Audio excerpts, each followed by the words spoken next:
Hello and welcome to our webinar today with the topic of how to discover and live your strengths and your potential. My name is Galina. I am the founder of the People Accelerator, and I'm very excited to talk to you, to have you here today, but also to reach everyone who is watching the recording at some point in the future. Today's topic is one of my favorite ones. I have always been a huge fan of people's strengths and potential.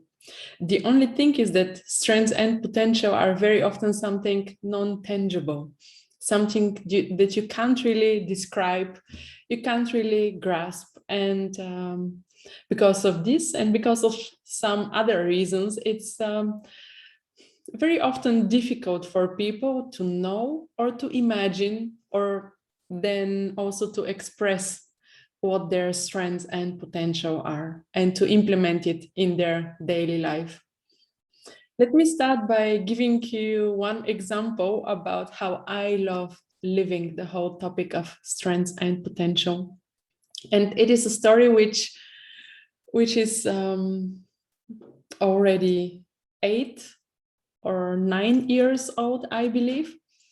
So it doesn't matter when it was exactly, but let's say 8 years ago. And I was working at Straszek Center for Entrepreneurship. Back then, it was one of my favorite jobs ever that I have had in my life before I started with my entrepreneurship path. And there was this one time when I noticed, oh, it is time to celebrate that I have been working for 3 years here, because I love celebrating such things. And then I was thinking, yes, and it's not actually about me being here for 3 years, but it's about the people around me, because the people are those who make it not only possible, but also fun and nice and impactful. So what I did, I spent one entire afternoon and evening, if I remember it correctly. It was also the time until midnight or 1, 2 in the morning. And I handmade cards for every of my colleagues, printed their pictures and put their pictures on the self-made cards. And I wrote a personal note to everyone in which I thanked them for being so special, being the way they are, and thanked them by saying that the time spent there has been a pleasure because of them doing this and that. And I will never forget it. As you see, I have forgotten about the exact time and so on, but I will never forget the faces of some of the people who then talked to me about it, who were moved by the gesture, who people were surprised by the way how other people see them and appreciate their strengths, their personality, their actions, their qualities. And I love remembering this story because it is not only an example about how easy it is to make someone's day special, but how easy and important it is to say other people what we think about them, what we appreciate about them. What do you think about the story? I'll come back to it later with one example about what to learn from it. But let us now dive into the more kind of a definition. What is strength? What is potential? As I mentioned already, I believe that it is difficult to speak about strengths and potential because they're so subjective and they're so often invisible. And there is another reason, and it's not only the subjectivity, but it is also the fact that that we think and we speak in different terms, we use different language, not only as a language, but language to express things. So it means that let's take coffee. If we talk about coffee, that, for example, I enjoy coffee, I have the strength of knowing coffee's history, for example. It's not true, but let's assume it's true. But I do have the strength of enjoying coffee at home and at coffee bars and restaurants. And I also have the, let's call it strength, to know what the best coffee bars in town are. And I also have the talent of inviting my friends or also business partners for different meetings, experiences, to the right location, enjoy the right coffee, and have an overall experience around it.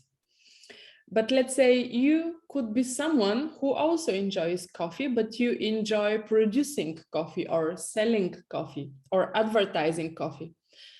This would be something connected to coffee, but nevertheless a completely different set of strengths. And of course, skills and activities, things that you are doing on a daily basis. So what does it mean? It means that I today invite you to see the whole topic of strengths and potential as, let's take another image again. Just imagine that you are a block of stone, a huge block of stone, a beautiful one, and an artist is going to come to you and create a sculpture out of this block of stone. And this is basically your potential. What is inside of it is your potential. Of course, some parameters are given, like the material itself or the size and so on.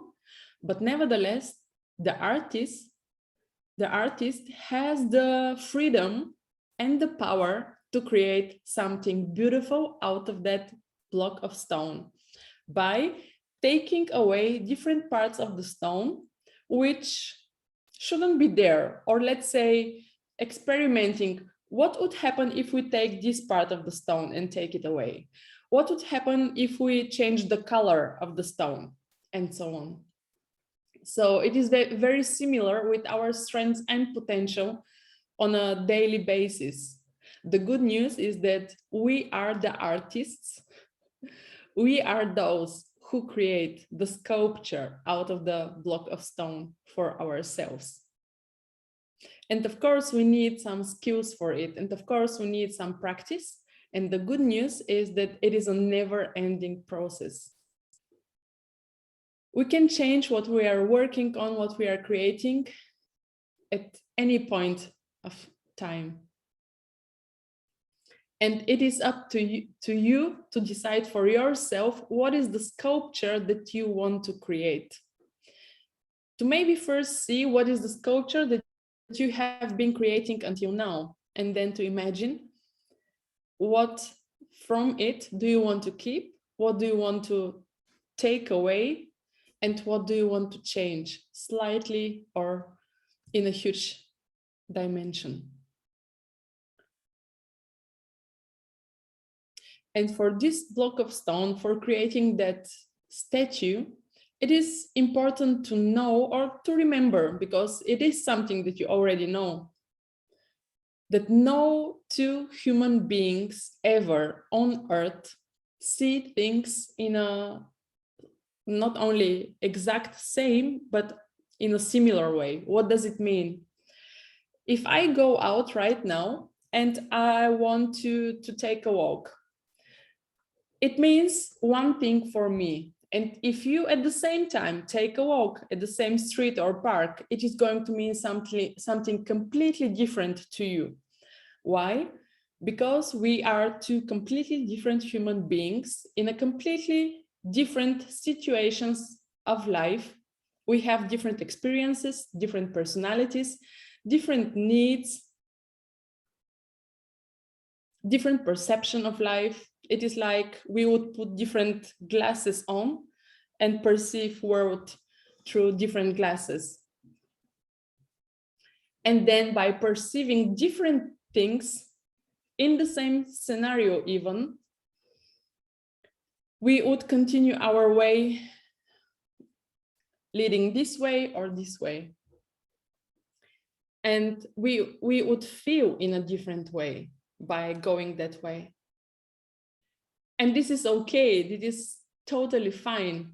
And I invite you to start loving that process, to start embracing the fact that life is so different for you and for me. The perception is different.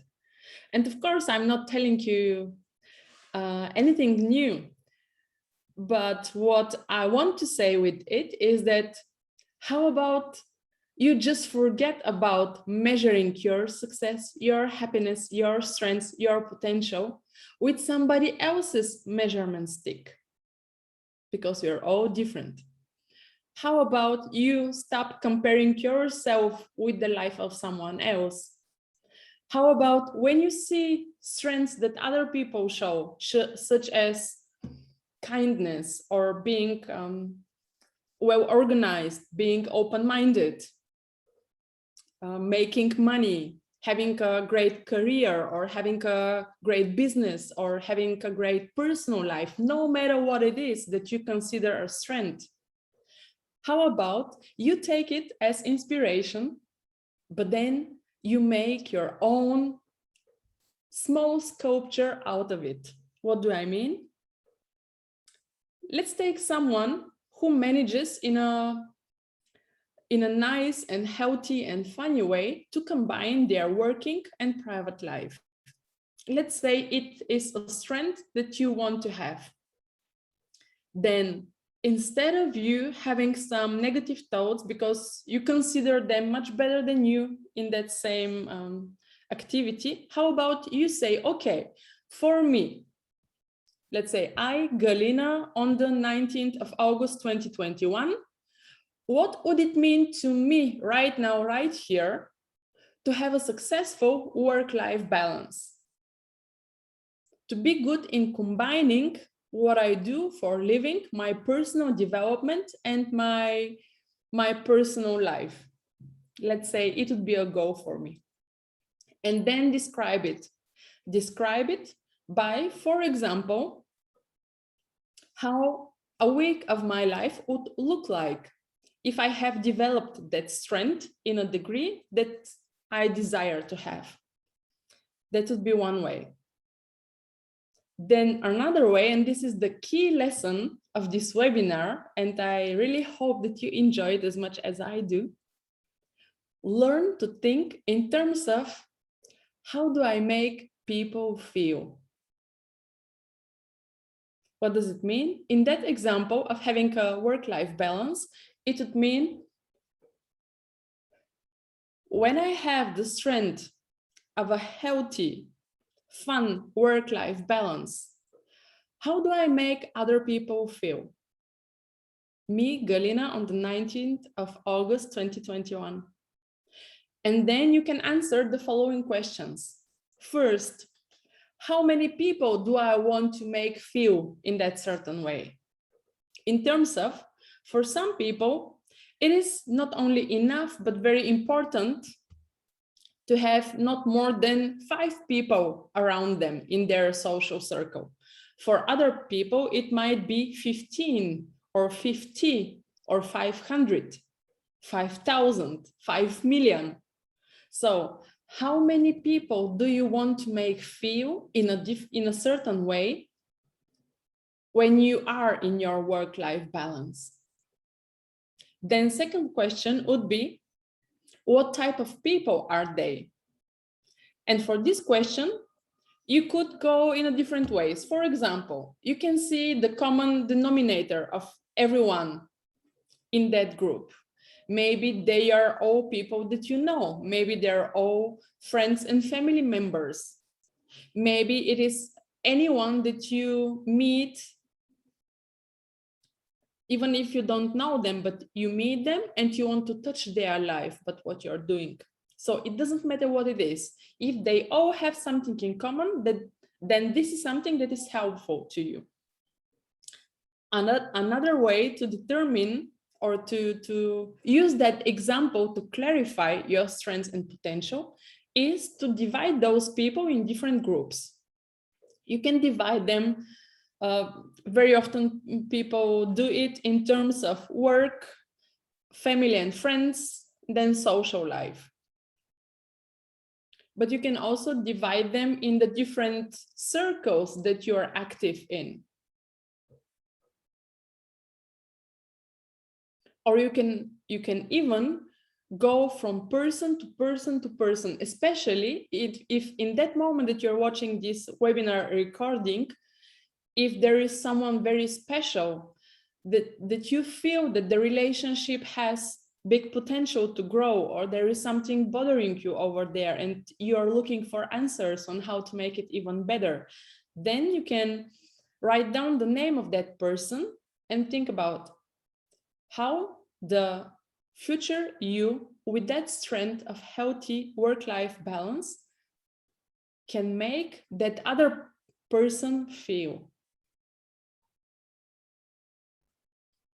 What you can also try out is to think and speak in future term.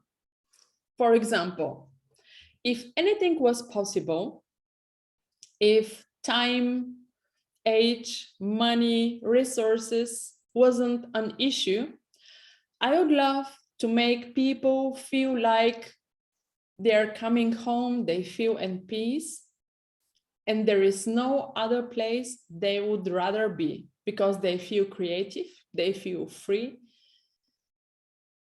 they feel fulfilled and surrounded by people that they appreciate and they love. This is something that is true for me.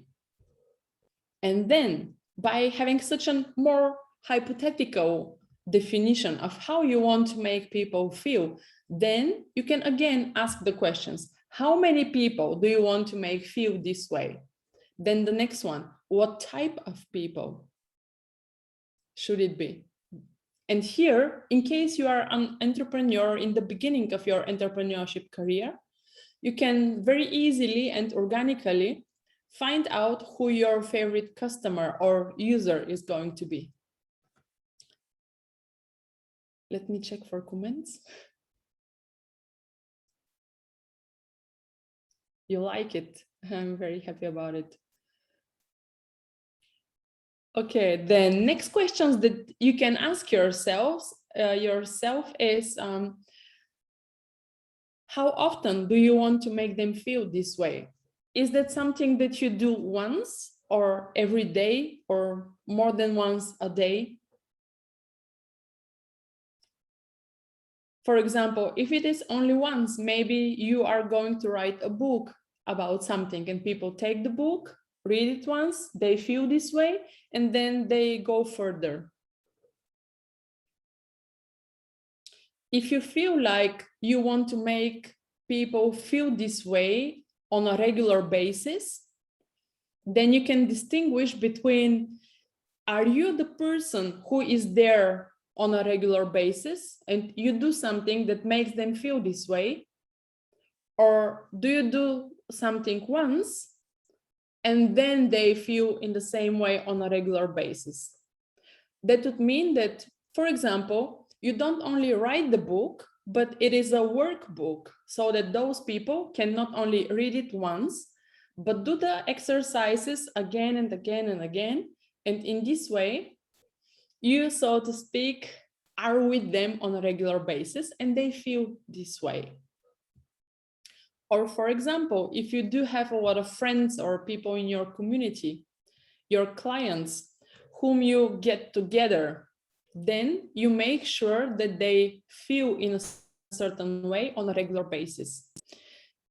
If you find the best possible customer support for your company and you ensure that your customers get a certain level of support on a regular basis, then there you have it. You have the strength of making your customers or your users feel like there are no stupid questions. It is okay not to be able to switch on the, I don't know, the microphone or whatever, and to make them feel like they can do it, to make them feel like they can work with technical equipment. you make them feel like they want to buy the next product and use it because it helps them in a certain way. And then you can ask yourself, okay, now I know how I want to make people feel. How many people I want to make feel this way? What type of people? How often? And now the question is, what do I do exactly? What are my specific activities, things that I do, like writing down or reading something that I have written down? Very simple examples. So what are the specific activities that you do so that the previous questions can be answered in a way that you want them to be answered? Let me give you one example from my past experience as an entrepreneur. Some of you know me from the context of do work you love. For many years, I have not only offered coachings and workshops for people in their personal and professional development, but I have also organized hundreds of events for networking, but also for inspiration. Some of them with outstanding corporate partners. And those corporate partners, of course, they are great employers. So one of the specific activities that I have enjoyed doing so much in the past is to go meet real people from that cool employers, let's call them like this, identify who are the people in there that do work that they love. Talk to them, recruit them as speakers for an event, hold a mirror so that they can see not only what they already see, but from my perspective to see their strengths and their potential and things that they can inspire others with. Then prepare them for the stage, for the certain context that we have. Then invite the right people with the right message to come and be the audience of those speakers. Then prepare the other parts of the event so that there is common ground for everyone, so that people are open-minded, feel entertained, well-informed. And at the time when speakers come on stage, share their message, talk about what they do and why do they love it, then they can not only speak about their strengths, but also show their strengths. And the people in the audience not only listen and see what is happening, but they resonate with some of the things. And in this way, they're one step closer to finding, discovering, or shaping, and then living their personal strengths too. So this is one of the activities that I would call my strength as well, to organize such a happening, let's call it a happening, where different people come with different experiences, but like-minded people, and they enrich the lives of each other. And on the process of doing it, they discover and live their strengths and potential.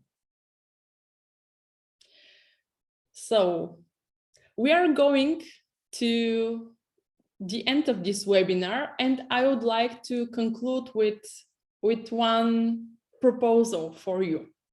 There are 3 activities that you can do if you want to take that block of stone and to form the piece of art that you want to be, that you want your life to be, knowing that you are the artist. So the activities that I want to recommend to you work every time that I have used it myself, or clients of mine, or even friends and family members using it. The one thing difficult about it it doesn't work if you do it once. It is like going to the gym or brushing your teeth. You need to do it more often on a regular basis. And then at some point, very, very soon, you see the results. So what are those 3 activities? Which I recommend to you, and I promise you that if you do it, let's say for 2 to 3 weeks on a regular basis, then you'll start seeing great results. First, it is collecting. Collecting in terms of in a digital or paper form, experiencing your life and then collecting what you see and feel. The things that you collect might be the answers of the question, how do you want to make people feel? For example, if after you watch this webinar, this recording, you are going to meet a business partner of yours, before going into the meeting, you can ask yourself, how do I want to make them feel?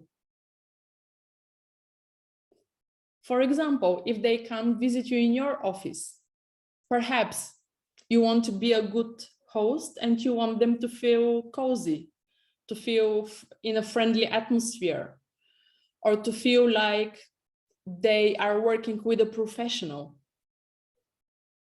Just to give you an example. So when a couple of times during the day, you collect things that are coming to your mind as answers to the question, how do I want to make people feel? Then you write it down, that's the collection. Then again, on a regular basis, you reflect. Reflection in terms of you read what you have written down, no matter if it is in a digital or a physical form, you read it and then you look for patterns. You look for things that ring a bell. You look for things that are not true, that are things that you think you should be feeling and thinking, but they are not really yours. So, and then when you do it again and again, you start taking action, which is the 3rd activity. Collection of items or answers, a reflection upon them, and then action based on the first 2. Action in this context means that if you notice that you have been thinking that you want or you need, you have to do this and that, but it's not really your thinking. It is something that you have adopted from society, from your mentor, your parents, or your partner, whomever. Then you take the action of saying goodbye to that belief, thanking it, saying something like, thank you for helping me until today. I'm sure that you were helpful, but now I don't need you anymore. Then you say goodbye. And then there are less items on your list, which means that you automatically get clarity and focus. And I know that you guys love those, clarity and focus and taking action. Another example for activity, again, collection, reflection, and action. Another example for action, taking action, could be that when you see the pattern of again and again, you notice that you prefer being offline. Then you can take the action of blocking times on your calendar where you are offline and you do the things that you have seen that you want to do in order to make the people that you want to make feel in a certain way. So how does that sound? To sum it up, remember that strengths and potential are something very, very unique, not only in the way how it shows up, but also how you experience it and how you express it in your daily life. So look for that unique fingerprint which you have. Be bold, be daring to live it, to sculpt the sculpture that you want to be, that you feel that you are, by answering the question, how do I want to make other people feel? Who are the people? How many people? By which activity? How often? Then you collect, reflect, and you take action. I wish you a lot of fun, a lot of beautiful results with that process, and I look forward to hearing from you.